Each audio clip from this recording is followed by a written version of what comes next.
Bismillahirrahmanirrahim. Assalamualaikum warahmatullahi wabarakatuh.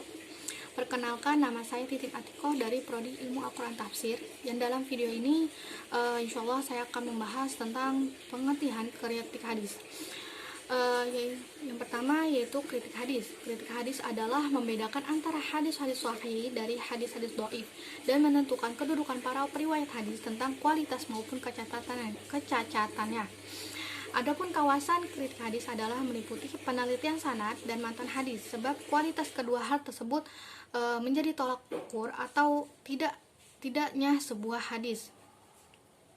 Dan yang selanjutnya yaitu urgensi kritik hadis. Sebagaimana kita tahu, urgensi kritik hadis yaitu yang pertama yaitu supaya mengetahui yang mana hadis yang diterima dan mana yang tidak, dan bagaimana kualitas hadis bersangkutan. Dan yang kedua yaitu telah timbul berbagai pemalsuan hadis. Dan yang selanjutnya yaitu sebab dan sejarah kemunculan kritik hadis.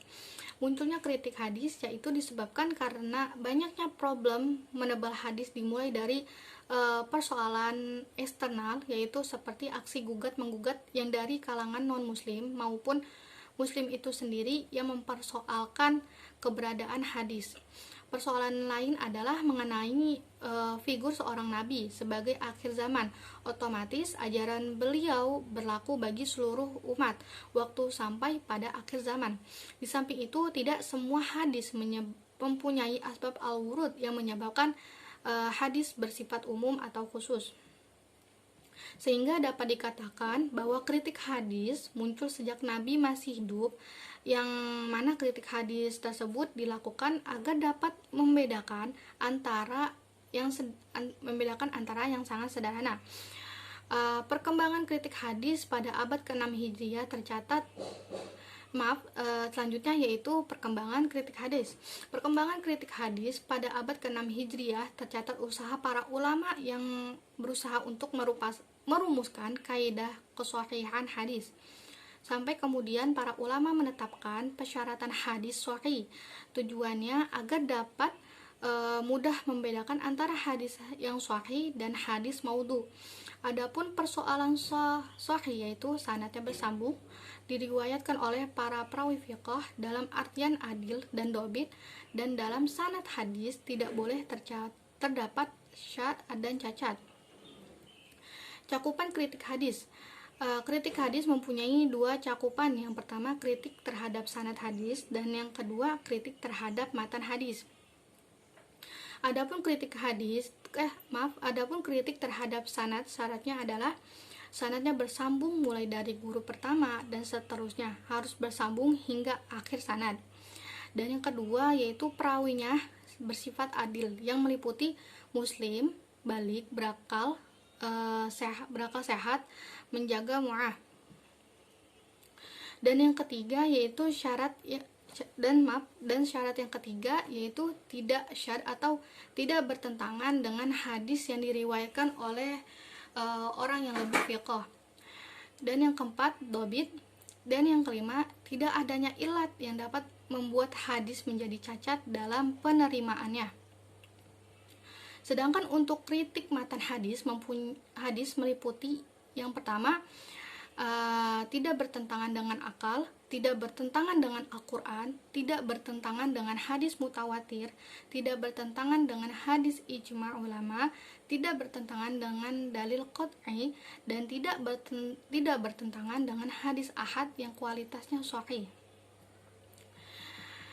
Selanjutnya yaitu contoh penerapan kritik hadis.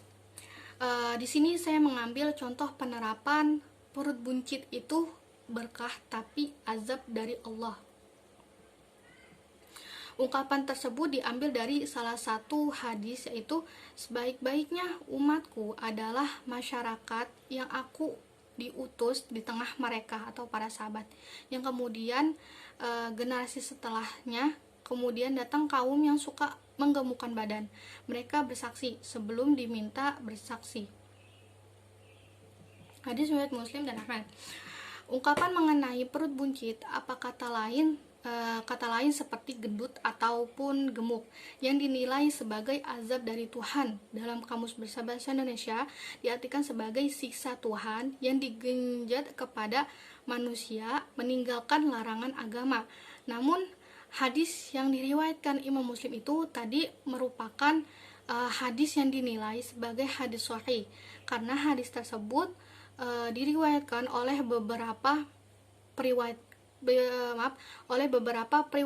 periwayatnya dinilai sahih sehingga hadisnya pun menjadi dapat diterima. Namun ungkapan perut buncit adalah agar dinilai tidak pas karena buktinya banyak di kalangan sahabat Nabi pada waktu itu memiliki tubuh gemuk seperti yang disebutkan dalam karya Alam An-Nubala karya Zahabi, dan dalam Tarik Al-Islam sahabat tersebut diantaranya Muhammad ibn Hasan yang merupakan murid terdekat Imam Abu Hanifah dan sekaligus guru dari Imam Syafi'i, seorang fikih yang bernama Imam Al-Warashi, dan banyak sahabat yang dikisahkan memiliki tubuh gemuk seperti Abdullah ibnu Abbas dengan tubuh besarnya dan kegemukan yang dimilikinya saat beliau duduk seperti ukuran 2 orang. Ada juga istri Nabi yang bernama Saudah binti Zam'ah yang dikenal sebagai sosok wanita yang cerdas. Selain itu beliau juga memiliki tubuh yang besar. Hal ini pun timbul pertanyaan tentang diri Nabi. Apakah Nabi itu bertubuh gemuk? Apakah Nabi itu memiliki tubuh gemuk? Untuk menjawab pertanyaan itu, tadi digunakanlah sebuah hadis yang diriwayatkan oleh Imam Abu Daud yang berbunyi, qala Rasulullah sallallahu alaihi wasallam, la tubadiruni biruku' wa la sujudi fa innahu mahma asbaqakum bihi idza raqa'at tadrikuni bihi idza rafa'at inni qad badantu. Secara keseluruhan, hadis di atas membicarakan tentang ketidakbolehan makmum mendahului imam. Namun di luar itu ada kata kunci yang menarik dari redaksi hadis, yaitu kata badantu. Bila dibaca badantu maka maknanya aku sudah tua. Namun jika dibaca badantu maka bermakna aku sudah gemuk. Meskipun ulama tidak sepakat oleh keduanya, sebagian malah hanya menerima kata yang pertama dengan mengkritik pemerintahan kata yang kedua karena dinilai bertentangan dengan data sejarah bahwa ukuran tubuh Nabi itu berada antara tubuh 2 orang. Kesimpulan dari contoh penerapan tersebut adalah anggapan bahwa gendut, gemuk, ataupun berperut buncit bukanlah sesuatu yang selalu buruk atau bahkan dinilai sebagai azab yang karenanya hanya menggunakan landasan satu hadis saja. Dengan hal tersebut maka haruslah mengetahui penjabaran dan telaah secara utuh dari keseluruhan hadis dan juga mengenai data sejarah yang telah ada. Kita bisa lihat dan menjumpai di kehidupan sehari-hari seperti arus globalisasi saat ini banyak faktor luar seperti celana cingkrang, jenggot panjang, hijab sebagai simbol syar'i.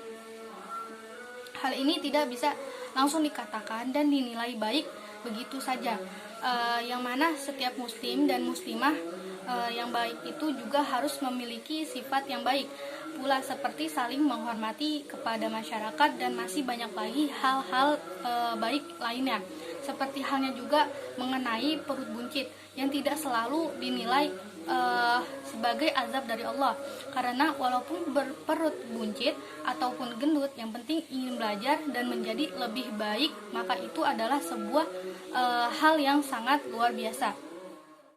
Cukup sekian dari saya, kurang lebihnya mohon maaf. Assalamualaikum warahmatullahi wabarakatuh.